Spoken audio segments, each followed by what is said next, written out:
This is actually the newspaper title page of the Swiss newspaper today. We shouldn't regulate Facebook, they're saying, because fake news is part of politics. What to think about this?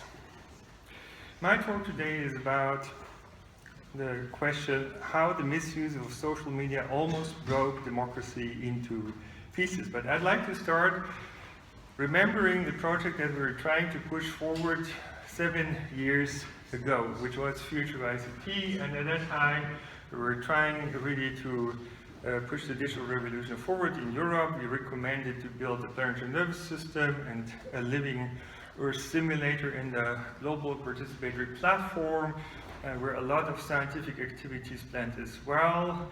And in fact, even though this project at that time wasn't funded, we were talking about 1 billion euros, a lot of things have happened in the meantime, because this scientific community has really been extremely active. So there are all sorts of exploratories working with big data. We have a new field of data science and also new journals. We have computational social science as new field and global system science as new field. That means lots of things have happened actually. There's also a planetary nervous system in a living Earth simulator. Unfortunately, this is locked to the public. Also, scientists don't have access to it. That was built basically by the military. What hasn't been built is the global participatory platform, the innovation accelerator, and ethical ICT, I mean information communication technology and design for values, is basically getting forward only recently. We have been calling for this global participatory platform and the democratization of data. And we've also been calling for a trusted web. This hasn't happened. Instead, we have ended up in a big data age that works the following way. Within just a minute, there are 700,000 Google queries, 500,000 Facebook posts. As you go shopping, as you move around, it all leaves data traces. So you're being measured, monitored, recorded, mapped.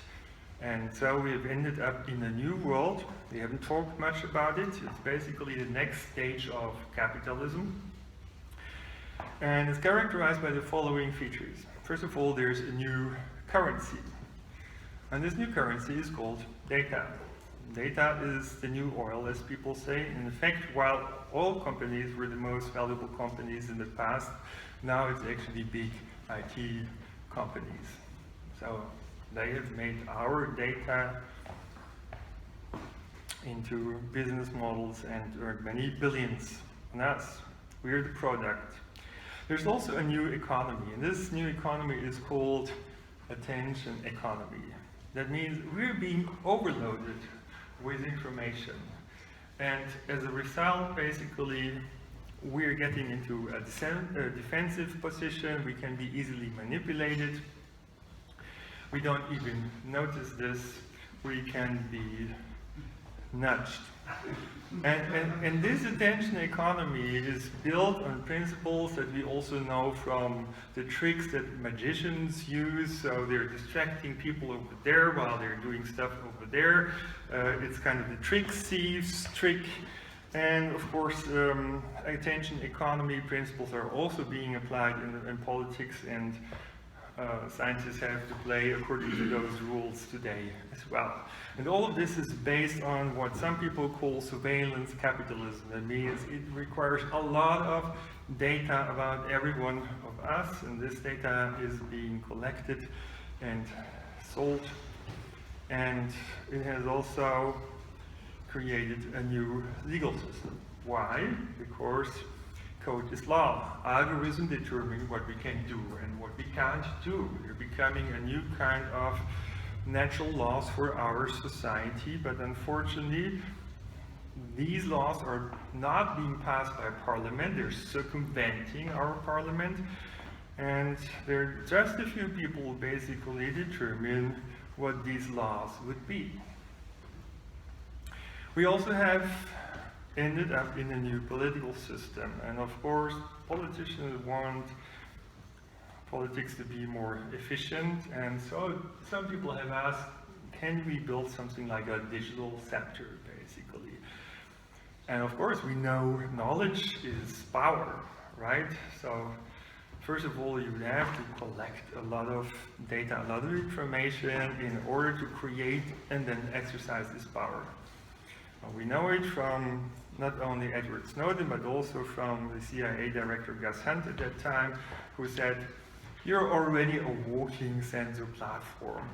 You're aware of the fact that somebody can know where you are at all times because you carry a mobile device, even if that mobile device is turned off.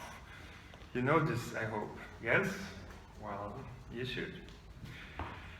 And there are companies such as Ecological, which are basically collecting data from many platforms. 64,000 social media platforms. I mean, Facebook and Twitter are just two of them. These are amazing, if not insane amounts of data. Homeland Security is one of their best customers, by the way. And we're living in times where the NSA can locate your voice based on your voice profile that they have. So they know where you are, what you're saying, whom you're talking to. They can, if they want, to transcript everything in real time into text and then analyze this text for certain kind of keywords. And we're living in times where all this data is being put together into a heap of big data, and apparently somebody doesn't want me to continue with this presentation. So the computer is frozen. Who was it?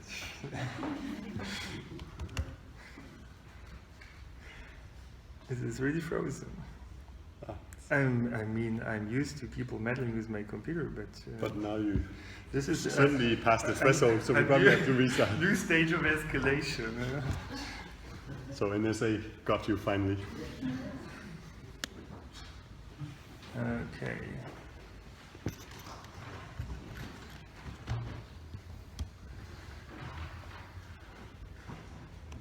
Good, it's happening.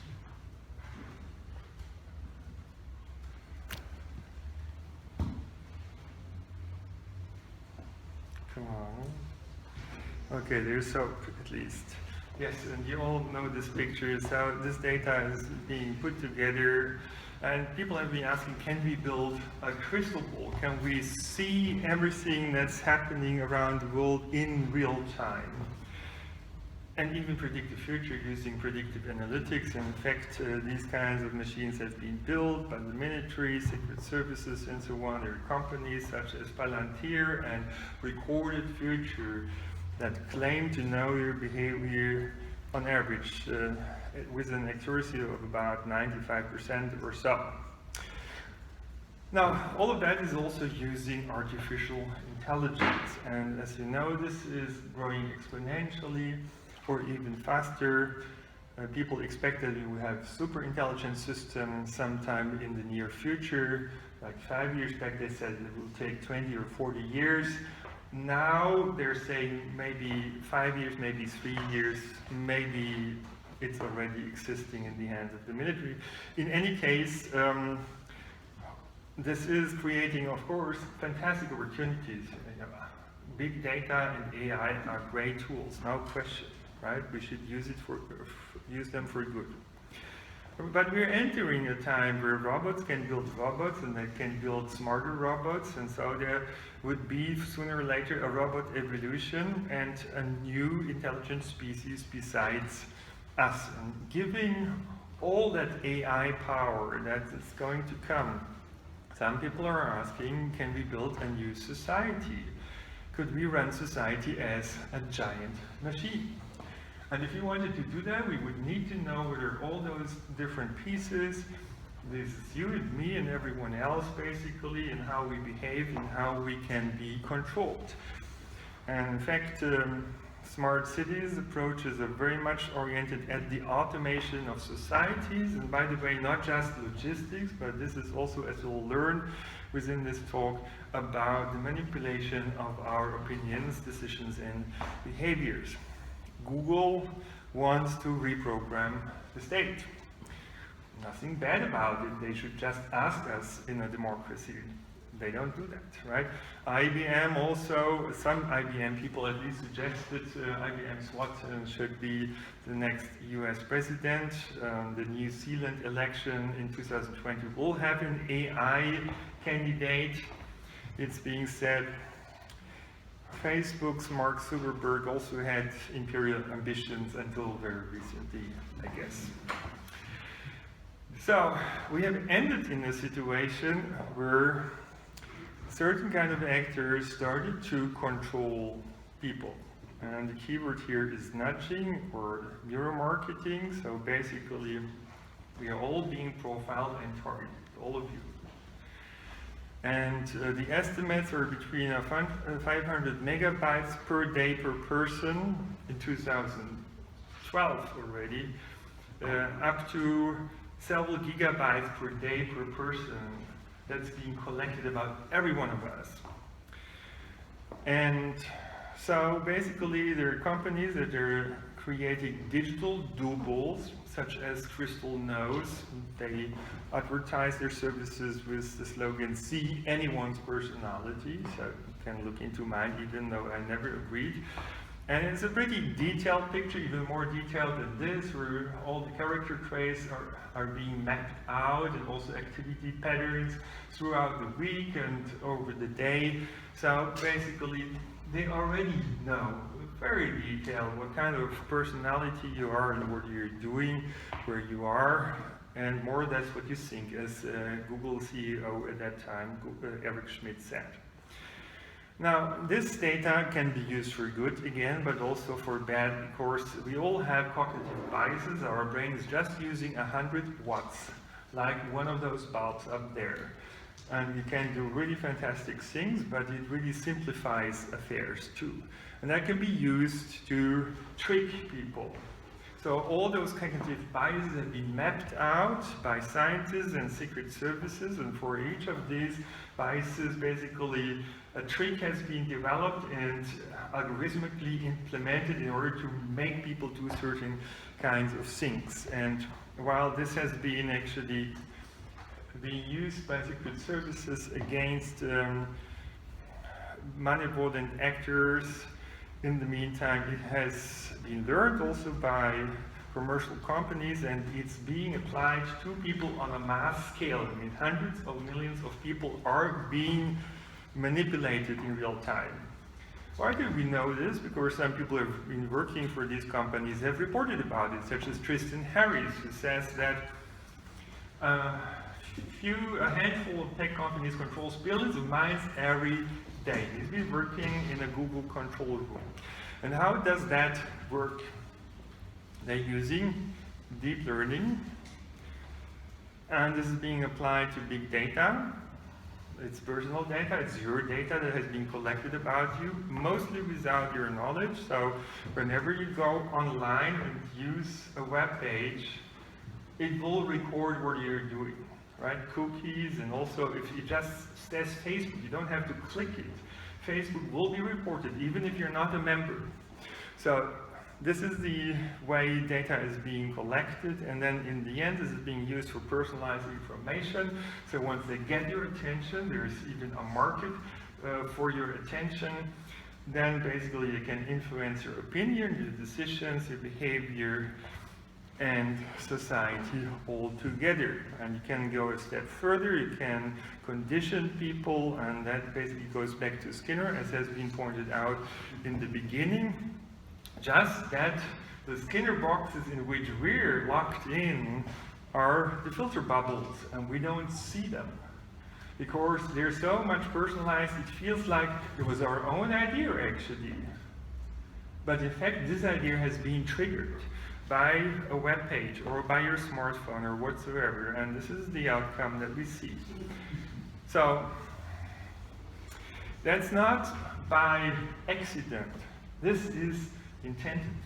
Those people who have designed the platforms knew what they were doing, they did it anyway. Richard Thaler has written this book, Misbehaving, that's about people, not birds. So he's suggesting that we're behaving the wrong way, that needs to be corrected by politics. And basically this bird would have to be here, so it would be a perfect crystal, right? That's like a march formation of soldiers. This is not a swarm of birds. The swarm of birds is not centrally organized. It's self-organizing. There's no lead bird, right? So this is totally misleading. This is totalitarian over here, highly dangerous. Now, already many years back, we had this PNAS paper where we warned that social influence can undermine the wisdom of crowds, right?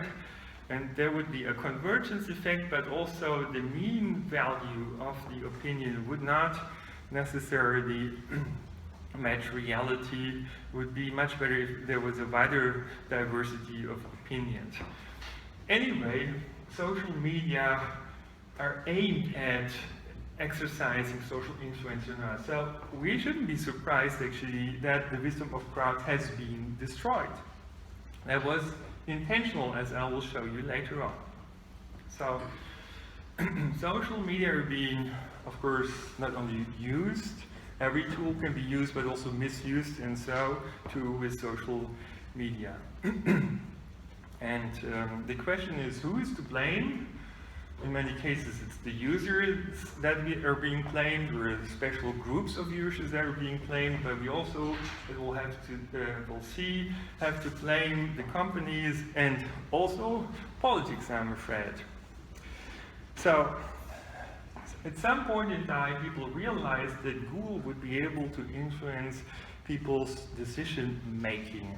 In fact, this is not just a rumor, there are scientific papers published high level in PNAS and Science, and there have been experiments on massive emotional manipulation of people. There was a public outcry about these experiments. There were even publications about political mobilization. It means influencing elections at Obama's time. Nobody found that suspicious at that time. Anyway, in the meantime, we have something like weaponized propaganda AI tools. Think of Cambridge Analytica. So now we're talking about the Brexit. And at that time, people were surprised. Nobody expected this. And it turned out afterwards that there were bots that were influencing people's decisions. And then it turns out, actually, that chaos was probably intended. So what you can see over here is a very serious newspaper. It says swarm intelligence, the elites destroy the oracle of the masses, I mean, with the wisdom of the crowd. You know, they were proud of it. Now we are strong enough to manipulate the minds of the people. And here there was another article, the first major casualty of digital democracy. Digital democracy, here they may mean Facebook democracy, basically has contributed to polarization, gridlock, dissatisfaction, and misinformation, with the implication that you shouldn't give too much power to the people because they behave stupidly, so we would have to take away power from the people and also regulate Facebook and so on and so forth. But here's also interesting to see this order from chaos, you know, the slogan of those people who think if we want to get to a new system, basically we have to create enough chaos so basically the old system collapses and the new one will be born. So this is intentional by some people. We have been looking into manipulation processes of elections, including the Russian election. So basically there was a troll factory that were blogging against the real bloggers, the democracy movement, and in fact they ended up believing that they didn't have the support of the people, so they didn't realize that those other bloggers were basically fake bloggers. Now in the meantime we're discussing about Russian election hacking, but to be honest, we have to be fair, the CIA has been hacking a hell lot of elections. They're doing it all the time. And the question is, to what extent have they even interfered with our own elections? Because there is now actually some evidence that there are Western companies that have interfered with these elections. So behind Cambridge Analytica is a military lab, strategic communication laboratories, and that's linked to Secret Services, military, and up to the Queen. So, you know, if they're taking influence on our democratic elections, the outcome wouldn't be necessarily democratic, right? As we would expect it. And this was not the end of the development. Now we're in this post-fact society, the fact-free world. Barack Obama, after he had actually used these tools for his own elections, in the end of his term, he warned that this is the time when some of the fundamental ideals of liberal democracies are under attack, and when notions of objectivity and the free press and of facts and of evidence are trying to be undermined, or in some cases ignored entirely. And in such a climate, it's not enough just to give people a megaphone, because it's not powerful enough anymore. And that's why your power and your responsibility, he was talking to journalists, to dig and question and counter distortion and untruths, is more important than ever. So the most powerful man in the world at that time, Barack Obama, couldn't talk about those actors and what was going on. He was launching this general warning, and now we're here. We have manipulation, even of movies in real time, of faces, of mimics, of what is being said. All of that can be done in such a way that you would think, what? That person has really said that, but then you would play it again and it would look very realistic. And you would think, well, actually, he has said this thing. So we're living in a world where we cannot really anymore as lay people tell facts and fake news or lies apart from each other. And that, of course, is challenging democracy enormously. That's why we've published this article in Scientific American and before in Spectrum Division, already back in 2015. Will democracy survive with data and artificial intelligence? In fact, there are people who have started questioning democracy as an outdated technology, and those people suggested we should get rid of it, even though it has created health, wealth, and happiness for billions of people. Even Tony Blair was calling democracy into question.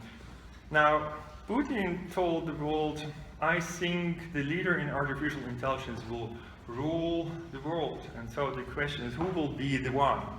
Will it be Google? No. Most likely it will be China. So let's look into China. China now is implementing this citizen score, where everything that you and you don't do gets plus and minus points. And your overall score determines what kind of jobs you can have, what kind of services you get, in what conditions, into which countries you can travel, and all this. And if you think this is a Chinese invention, you're totally wrong. The British Secret Service had that already before under the name of Karma Police. So this is just the test case, and the question is, will it come to our countries too, this technological totalitarianism? So I say it's time to say stop. And what basically happened is that faced with this sustainability challenge that the world is seeing, predictions of the Club of Rome, think about 2000 and United Nations and so on, basically say that if we go on as before with our political and economic system, billions of people might die. And so we cannot go on with the system that we have today. Then the question is, will we go for the Chinese system, the top-down control system, where you have to do what the state suggests or your smartphone tells you, some AI system, or will we do something else? And in fact, this accident was expected to happen because we have two systems. We have capitalism that's trying to maximize profits, and we have democracy that's trying to maximize human dignity, which includes health, education, happiness, and many such things. And obviously, they're not aligned. So basically, those two systems would fight each other, and one would lose, one would break. So would capitalism break as we know it, or would democracy break? And it looks like democracy would be the one that would break until very recently. Now, we've been spending a lot of thinking about the question, how can we create a better, more efficient, democratic system for the future that would be sustainable. And so we have suggested that those war rooms that have all the big data and this powerful machine learning tools, these should be opened up to a certain extent. We published that in Nature. So what distinguishes a peace room from a war room? More transparency to reduce possible flaws and increase trust. A democratic framework of operation for legitimacy. The use by interdisciplinary scientific teams to achieve integration of the best knowledge available. Ethical experts to ensure responsible use and innovation. And a multi-perspective approach to find solutions that work for everyone. And finally, participatory opportunities for civil society. That means access, at least in part, for NGOs, citizen scientists, and crowdsourcing applications. And that would make those powerful centers much more democratic and much more useful altogether. We have also been calling for a responsible engineering approach. That was published in Project Syndicate, got quite some attention. And so this is about designing for values. Now, we should also build digital platforms in a way that democratic values are built in. So what is democracy about? Democracy is the lesson that we learned over hundreds of years and many wars and revolutions. So we shouldn't throw that in the waste basket. We should build that into our systems. Human rights, human dignity, freedom, self-determination, pluralism, protection of minorities, division of power, checks and balances, participation, transparency, fairness, justice, legitimacy, anonymous equal votes, and privacy in the sense of protection from misuse and exposure, and in the sense of the right to be left alone. What also follows from human dignity is the right of informational self-determination. If you can't control the data that control you, you will lose control over your life. So this is the proposal. We all would have a personal data mailbox.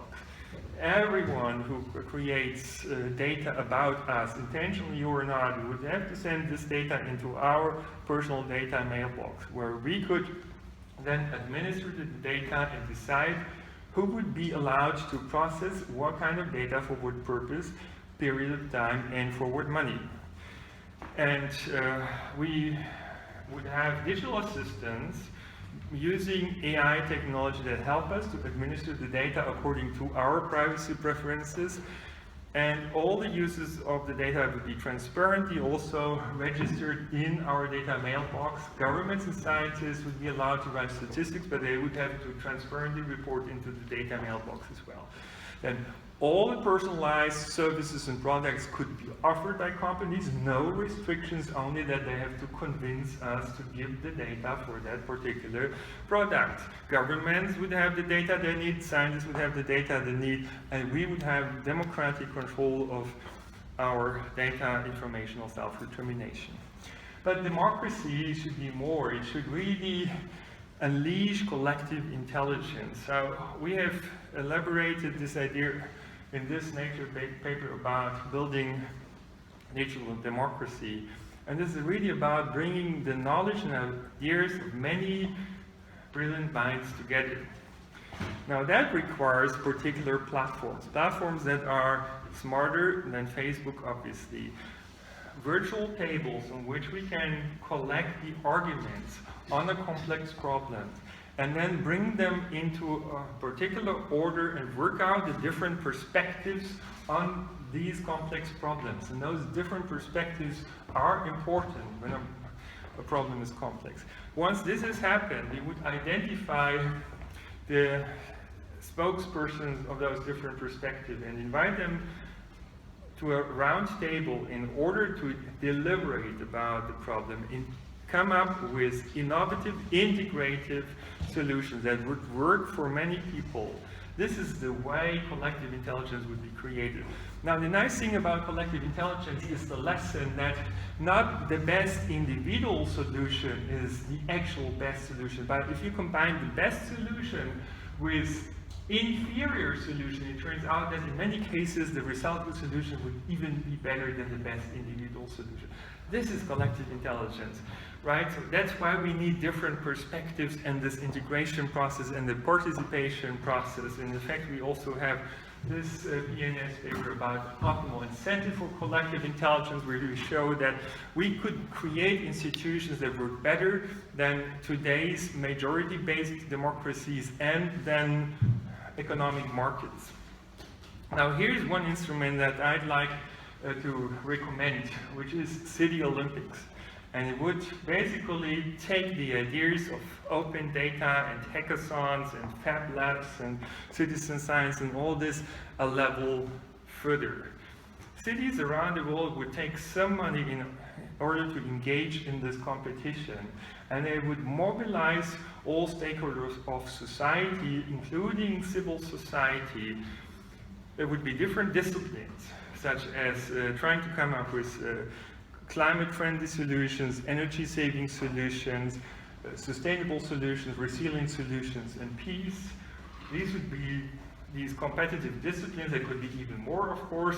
And in these disciplines, everyone who would like to participate in that competition would come up with new ideas and solutions. They would create pieces of software and platforms and machines, whatever comes to mind.